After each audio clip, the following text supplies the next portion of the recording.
So Sunday's usually my rest day, but my friends went running and they invited me. It was such a beautiful, perfect start to the day. I love doing a good long run with other people. It makes it go by so much faster, and you're running at a pace where you can talk to each other. So we did 12 miles. It was just perfect. The weather is so much better than it's been the past 2 days. Like, past 2 days it's been brick here. Today I'm gonna do some grocery shopping. I have an online order to fulfill, but before all that I am massively hungry, so I'm gonna go downstairs. I'm gonna make some food.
Very surprising, I'm still hungry, so I'm eating one of my protein balls. So these are the protein balls that I make and sell. This is what they actually look like in the package. You can see Plants on Fire is the brand, and so I'm eating a snickerdoodle one right now. I've been running this food business for like 3 years now, a little over 3 years now. I didn't really lean into it full time until I quit my job in October. I originally made these because I couldn't find a protein bar that didn't have extra like oil and sweetener that was vegan, and like a lot of vegan protein bars have more fat than protein, which I feel like they shouldn't be allowed to be called protein bars if they have more fat than protein, but whatever. So yeah, I made these. They're shelf stable. I designed them so that they're perfectly portioned. So one ball is about 100 calories and 6 grams of protein with 3 grams of fat. If you're someone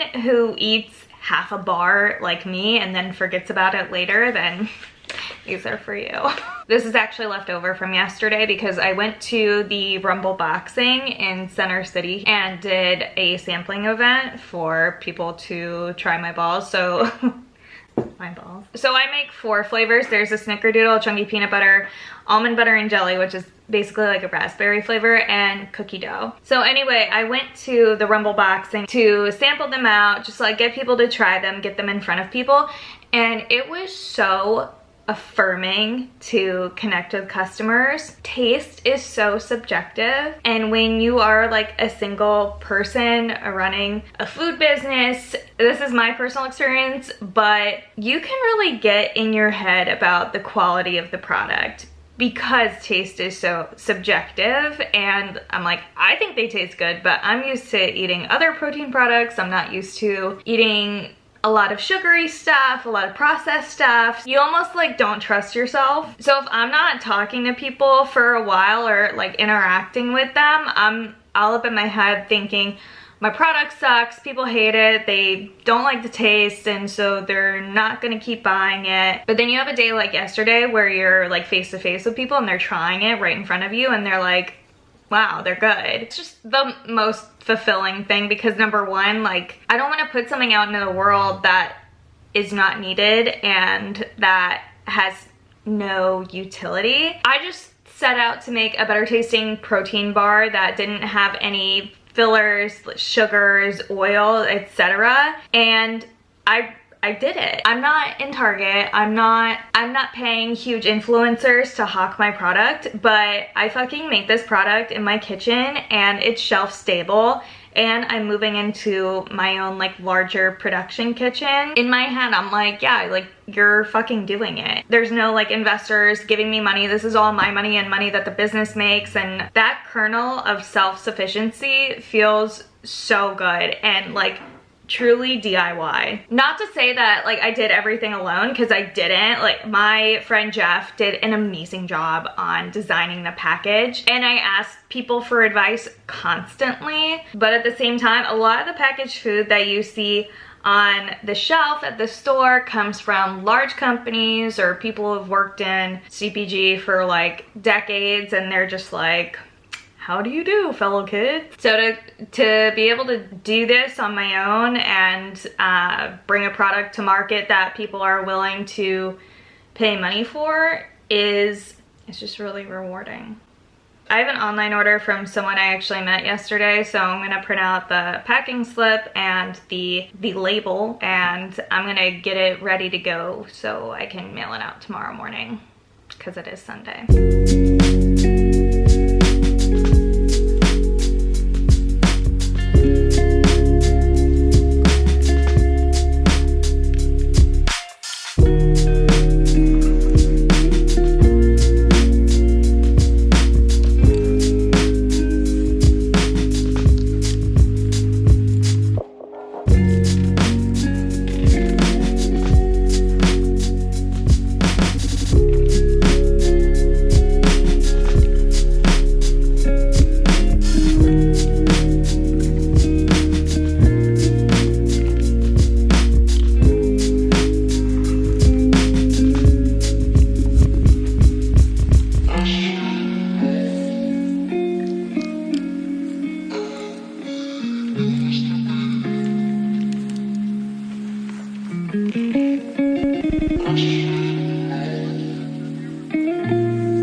I'm so tired. Like this always happens when I do a double-digit run around like 3 p.m. I'll just get super tired, and I still have to go grocery shopping, but I really don't feel like cooking tonight. Okay, I just ate like 3 of these. These are the best pretzels ever. They're so freaking good. I don't eat a lot of chips and like junk food or anything, but these pretzels are just inexplicable.